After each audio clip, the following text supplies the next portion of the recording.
Hello students, आज हम लोग बात करने वाले इलेक्ट्रोस्टैटिक्स के लेक्चर नंबर 4 में जो है conservation of charge and quantization of charge. चलिए हम लोग शुरू करते हैं।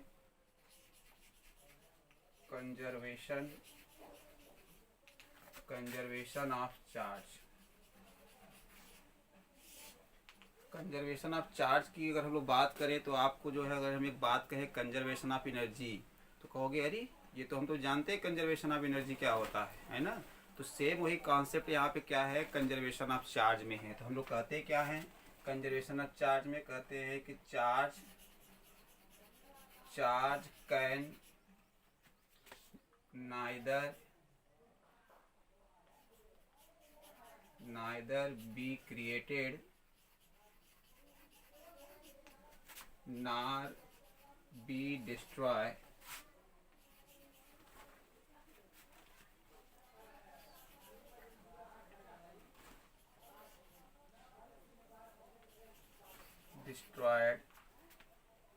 it can only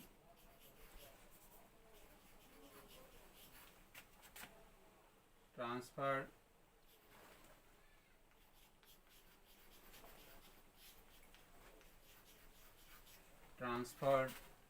from one body to another। देखिए आपने क्या कहा कि charge can neither be created nor be destroyed, it can only be transferred from one body to another body. सिर्फ इसको एक बॉडी से दूसरे बॉडी में हम लोग क्या कर सकते हैं, सिर्फ ट्रांसफ़र कर सकते हैं। इसमें जो सबसे इम्पोर्टेंट जो बात है वो बात ये है, जैसे यहाँ पर देखिए कहा जाता है कि द टोटल चार्ज, बड़ा इम्पोर्टेंट पॉइंट है, the total charge of an isolated है ना, आइसोलेटेड आप जानते हो कि isolated system is always constant. तो देखिए आइसोलेटेड सिस्टम इस समय तो बड़ा ही कॉमन वर्ड है। कोरोना में देखिए लोगों को जो है, जो कोरोना से के लक्षण इसमें पाए जा रहे हैं, उन सिम्टम्स, उनको आइसोलेट किया जाता है। तो आइसोलेटेड सिस्टम का मतलब क्या होता है, मतलब हम लोग अगर एक ऐसा सिस्टम ले लें, एक ऐसा सिस्टम जिस सिस्टम के अंदर सपोज कीजिए कि चार्जेज हैं, यहाँ पे चार्ज है, मान लीजिए इसमें चार्ज है Q1, इसमें चार्ज है Q2 और कोई एक चार्ज ले लिया हमने Q3। तो 3 चार्जेज हैं और 3 चार्जेज हैं। इस आइसोलेटेड सिस्टम का मतलब हुआ कि ये ना और किसी चार्जेस को गेन कर पाए और ना ही चार्जेस को ये क्या कर पाए, लूज कर पाए। तो आइसोलेट है, ना तो कोई चार्ज अंदर आ सकता है, ना चार्ज कोई बाहर आ सकता है।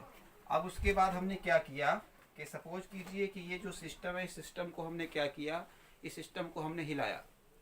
इस सिस्टम को हिलाने के बाद फिर क्या हुआ कि ये जो है आपका सपोज कीजिए कि ये 3 चार्ज में आपस में कन्वर्ट हो गया। इसको हमने कह दिया कैपिटल Q1, इसको कैपिटल Q2 कह दिया, इसको कैपिटल Q3 कह दिया। तो Q1 Q2 Q3 यहाँ पे था।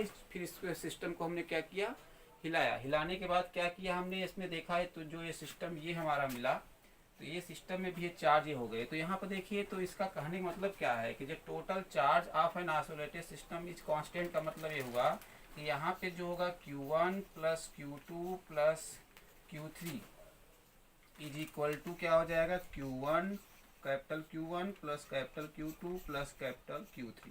ये तो इसका मतलब हुआ कि जो टोटल चार्ज होगा वो आइसोलेटेड सिस्टम का, वो रिमेंस क्या होगा, कांस्टेंट होगा। इसी को हम समझना चाहें तो ऐसे समझ सकते हैं कि जैसे मान लीजिए कोई एक सिस्टम है, आइसोलेटेड सिस्टम है, इसमें आपके 2 चार्जेज हैं। एक चार्ज है आपका 2 कूलाम का, एक चार्ज है -1 कूलाम का, है ना।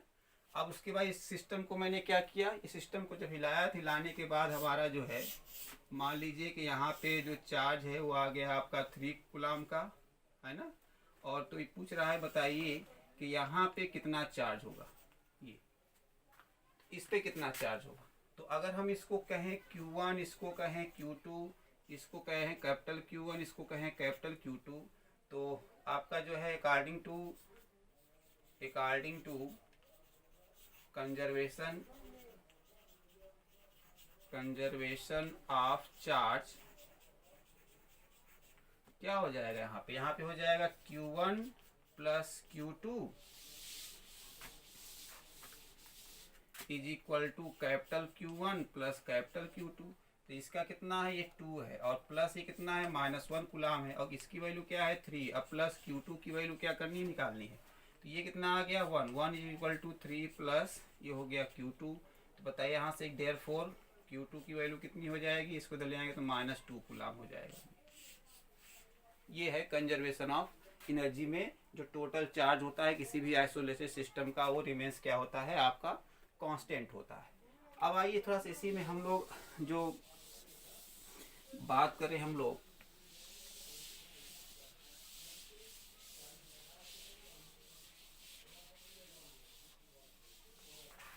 अब उस जो है क्वांटाइजेशन ऑफ चार्ज।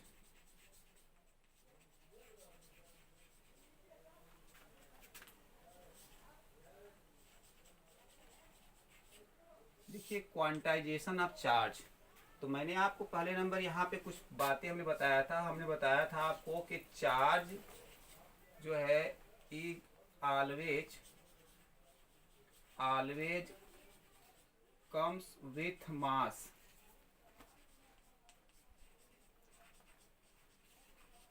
हमने आपको ये बात बताया था कि charge always comes with mass, मतलब कि चार्ज अगर एक बॉडी से दूसरे बॉडी पर ट्रांसफर हो रहा है तो उसके साथ मास भी आपका ट्रांसफर होता है। तो अब देखिए जब मास ट्रांसफर होगा तो वो क्या होगा, वो सिंपल सी बात है कि उस बॉडी के ऊपर मास आ रहा है, इसका मतलब उसके ऊपर कुछ क्वांटिटी आ रही, क्वांटाइज्ड हो रहा है। तो ये आपका आप बताया था। और यहाँ पे क्वांटाइजेशन का एक मतलब और समझिएगा, क्वांटाइजेशन का मतलब होता है कि जो है अवेलेबल इन फिक्स्ड अमाउंट। यहाँ पे क्वांटाइजेशन का मतलब क्या है, available in fixed amount. Available in fixed amount का मतलब क्या हुआ, कोई भी चीज़ जो फिक्स अमाउंट में अवेलेबल हो। जैसे मैंने कहा कि चलिए आपका ये डस्टर है, तो हमने कहा कि जाइए कहीं से आप जो है 2.5 डस्टर ले आइए, क्या अवेलेबल होगा कि नहीं, जब भी होगा क्या होगा, फिक्स्ड अमाउंट में होगा। 1 डस्टर, 2 डस्टर, 3 डस्टर, 4 डस्टर ही आप ला सकते हो, है ना। हमने कहा जाइए शॉप से जो है 2.5 आपका जो है पेन नहीं ले आ सकते, तो आप क्या ले आएंगे, हमेशा 2 पेन, 3 पेन, 5 पेन ही ला सकते हैं।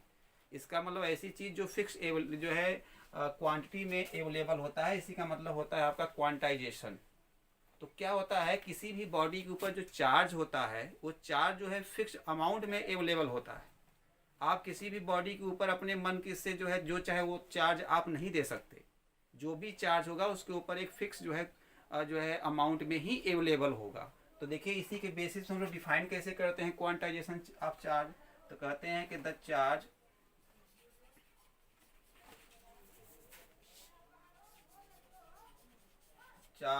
quantized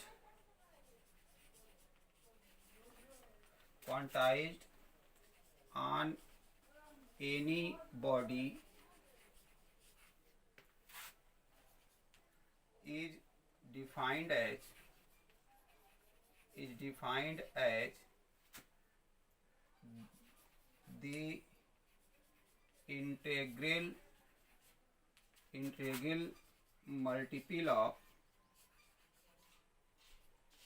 integral multiple of charge of 1 electron or 1 proton।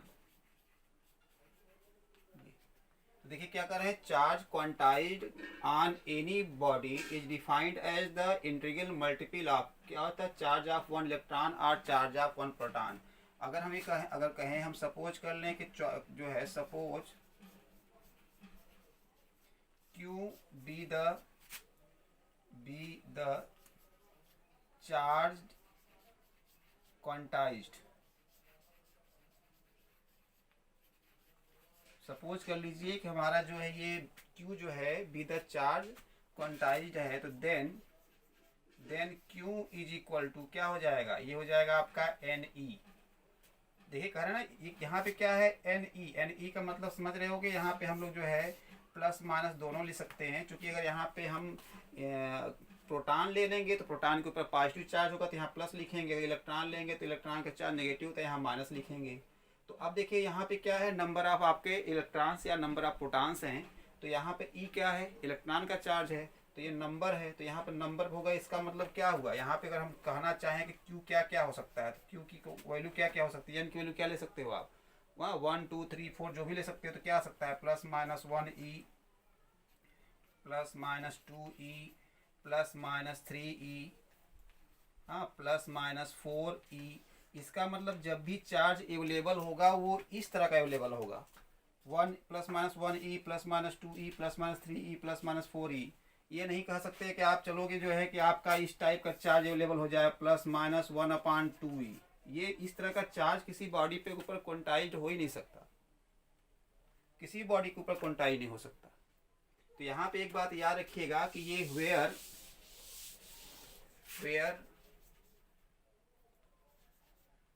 N क्या है, number of excess of or lack of electrons, number of excess or lack of electrons on any body. और आपका ई क्या है, charge of 1 electron, जानते 1.6 into 10⁻⁻19 coulomb. ये तो अब देखिए यहाँ पे, अब जैसे हम मान लीजिए कि अब किसी भी बॉडी के ऊपर जो चार्ज क्वांटाइज्ड हो रहा है वो क्यों, वो क्या है, इलेक्ट्रॉन के चार्ज का क्या है, इंटीग्रल मल्टीपल है। इंटीग्रल मल्टीपल मतलब देखिए यही है, ये जो लिखा है इसी का मतलब होता है इंटीग्रल मल्टीपल। देखिए इंटीजर यही तो होता है, plus minus 1 plus minus 2 integral multiple है। तो इस पे देखिए जो किसी बॉडी के ऊपर जो चार्ज है उसको जब निकालते हैं तो चार्ज निकालने में आप देखोगे अलग अलग केसेस होते हैं, अलग अलग केसेस होते हैं। अलग अलग केसेस में जैसे आपके डिफरेंट केसेस क्या है, जैसे पहला आपका केस ये है कि किसी भी एटम पे कितना पॉजिटिव कितना नेगेटिव चार्ज होगा, किसी भी एटम पे कितना पॉजिटिव नेगेटिव चार्ज होगा, या किसी आयन जानते हो, आयन के ऊपर कितना जो है नेगेटिव या पॉजिटिव चार्ज होगा, है ना। अब उसके बाद जैसे और भी एटम में जैसे कोई भी ले लो, जैसे सोडियम ही ले लो, सोडियम एटम छोटा एग्जाम्पल, सोडियम एटम ले लो और यहाँ सोडियम आयन ले लोगे तो ये आपका हो जाएगा। तो इस पे कितने इलेक्ट्रॉन है कितने प्रोटॉन है, उसी के बेसिस पे हम बता सकते हैं कि इसका जो है चार्ज ऑफ इलेक्ट्रॉन या चार्ज ऑफ प्रोटॉन क्या होगा। तो अब यहाँ पर देखिए उसके बाद और बता सकते हैं, मान लीजिए कोई भी अगर हमारा एक बॉडी है, वो बॉडी की जो है कि ऊपर आपके इतने नंबर ऑफ एक्सेस या इतने number of lack of electrons हैं, तो उसका चार्ज कैसे निकालेंगे। या कभी कभी कुछ क्वेश्चन ऐसे आता है, जैसे मान लीजिए कोई ग्लास है, अगर इस ग्लास में सपोज कीजिए इस ग्लास में आपका 250 सपोज कीजिए कि ml वाटर है, तो 250 अगर ml वाटर है तो इस 250 ml वाटर में जो है कितना चार्ज होगा, है ना, कितना चार्ज होगा। ये भी क्वेश्चंस इस तरह के हैं। ये तो ये आपका आता है क्वेश्चन जो है मोल कॉन्सेप्ट से, केमिस्ट्री में आपने पढ़ा हुआ है मोल कॉन्सेप्ट, वहाँ से आता है। तो चलिए सबसे पहले लोग बात करते हैं कि किसी भी बॉडी के ऊपर अगर हमारा जो है नंबर ऑफ इलेक्ट्रॉन्स एक्सेस हैं या लैक हैं या कोई एटम है या कोई आयन है, तो उसके ऊपर हम चार्ज कैसे निकालेंगे। तो आइए हम लोग पहले पढ़ते हैं। जैसे कोई एटम ले लिया, तो जैसे मान लीजिए कि हम पहला क्वेश्चन कह रहे हैं कि find the charge, find the charge quantized on sodium atom due to electron. देखिए ड्यू टू इलेक्ट्रॉन्स की हम लोग बात करें तो जानते हो आप यहाँ पे कि अगर हम सोडियम एटम की बात करें तो सोडियम एटम का जो है इलेक्ट्रॉनिक जो है, अगर हम कॉन्सेप्ट की बात करें तो यहाँ 11 इसका एटॉमिक नंबर होता है, 11 ही नंबर ऑफ इलेक्ट्रॉन्स होते हैं, 11 नंबर ऑफ प्रोटॉन्स होते हैं। तो इसमें आपके जो नंबर ऑफ इलेक्ट्रॉन्स हैं और नंबर ऑफ इलेक्ट्रॉन्स की बात करें तो वो 11 हो गए। और चार्ज ऑन 1 इलेक्ट्रॉन कितना होता है, चार्ज ऑन 1 इलेक्ट्रॉन कितना होता है 1.6, इसी को हम क्या कहेंगे, इसी को n कहेंगे, यही हमारा n है। और charge of 1 electron 1.6 into 10⁻⁹ coulomb हो जाएगा। तो अब बताइए कि यहाँ पे अगर हम लोग चार्ज कितना क्वांटाइज हो रहा है सोडियम के ऊपर, अगर हम Na निकालें सोडियम के ऊपर कितना, तो क्या होता है, यहाँ पे आप लिखेंगे -Ne, चूंकि आपका इलेक्ट्रॉन का निकालना है, तो ये क्या आ जाएगा -n कितना है 11 है, और E कितना है 1.6 इंटू 10⁻⁹ कूलाम। तो ये कितना आ जाएगा, -11 से मल्टीप्लाई करिए, 11 6 जाए 36 हो जाए 66 6 हो गया, फिर 11 1 जाए 11, और ये हो जाएगा 17, 1 पॉइंट के बाद डेसिमल लगा दीजिए, ये इंटू 10⁻⁹ कूलाम। इसका इतना चार्ज जो है सोडियम एटम के ऊपर जो है ड्यू टू इलेक्ट्रॉन्स होगा, है ना। और इतना ही आप जानते हैं ड्यू टू प्रोटॉन होगा। इसीलिए क्या होता है, जितने इलेक्ट्रॉन का हो गया चार्ज उतना ही प्रोटॉन का हो गया, इसीलिए हमारा क्या होता है सोडियम एटम के ऊपर जो टोटल चार्ज हो जाता है 0 हो जाता है। इसलिए हमने कहा था नामक कंडीशन जितने एटम होते हैं सब न्यूट्रल होते हैं। अब आइए हम साथ दूसरे एग्जाम्पल की बात करें। अगर दूसरे एग्जाम्पल की बात करें तो फाइंड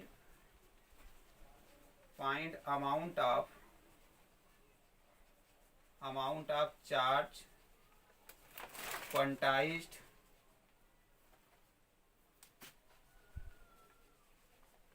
ऑन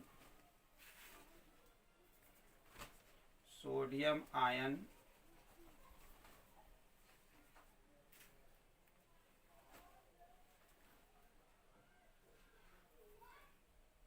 अब देखो सोडियम आयन में पूछ रहा है कितना चार्ज जो है क्वांटाइज हो रहा है। तो अब देखोगे कि अगर हम यहाँ पे सोडियम अगर हम आयन की बात करें तो सोडियम आयन में क्या हुआ, देखो ये पॉजिटिव है, इसका मतलब वो किसने इलेक्ट्रॉन को दिया होगा, और इसका 11 होता है टोटल नंबर ऑफ इलेक्ट्रॉन्स। तो जब आयन के फॉर्म में है तो नंबर ऑफ इलेक्ट्रॉन्स कितने हो जाएंगे 10 हो जाएंगे, और नंबर ऑफ प्रोटॉन कितने रहेंगे 11 हो जाएंगे।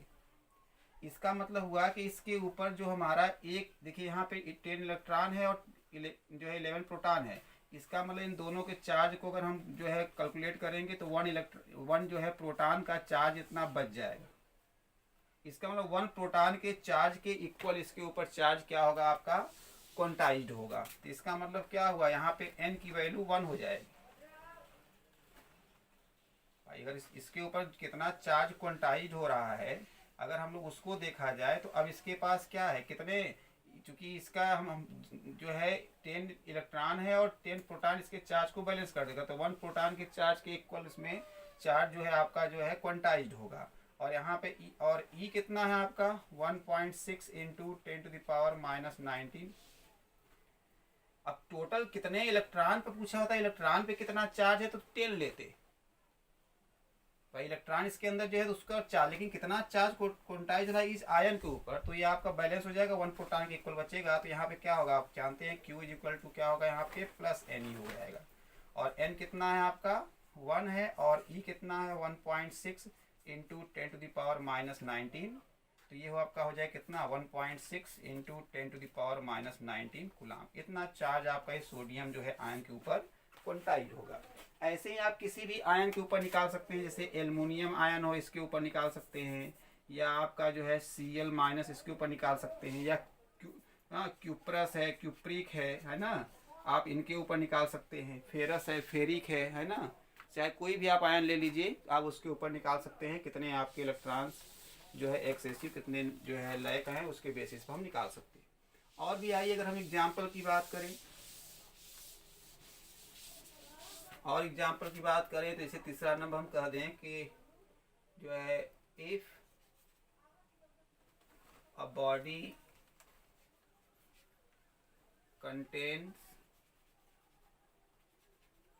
contains 500 excess of electrons, then find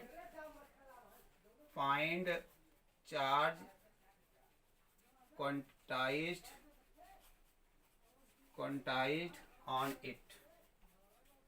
तो देखिए कह रहे हैं किसी भी जो है बॉडी के अंदर जो है अब क्या है 500 जो है 500 एक्सेस इलेक्ट्रॉन्स है, एक्सेस ऑफ इलेक्ट्रॉन्स है। इसका मतलब इतने इलेक्ट्रॉन्स इसमें ज़्यादा है, और जब इतने इलेक्ट्रॉन्स इसमें अगर ज़्यादा हैं तो इसका मतलब हुआ कि ये आपके एक्सेस होते इतने इलेक्ट्रॉन्स के इक्वल इसके ऊपर चार्ज क्वांटाइज होगा। तो एन की वैल्यू क्या हो गई 500 हो गई और ई की वैल्यू हो गई 1.6 इंटू 10⁻⁻19 कूलाम। तो यहाँ से आप Q इज इक्वल टू आसानी से निकाल लेंगे। तो Q इक्वल टू क्या हो जाएगा एन ई। तो यहाँ से आपका आ गया 500 इंटू 1.6 इंटू 10⁻⁻19 ये हो गया। अब इसमें मल्टीप्लाई कर दीजिए तो ये क्या हो जाएगा, ये आपका आ जाएगा, है ना। अब फिर यहाँ पे डेसिमल लगा देंगे आप, ये आपका आ जाएगा इंटू 10⁻⁻19।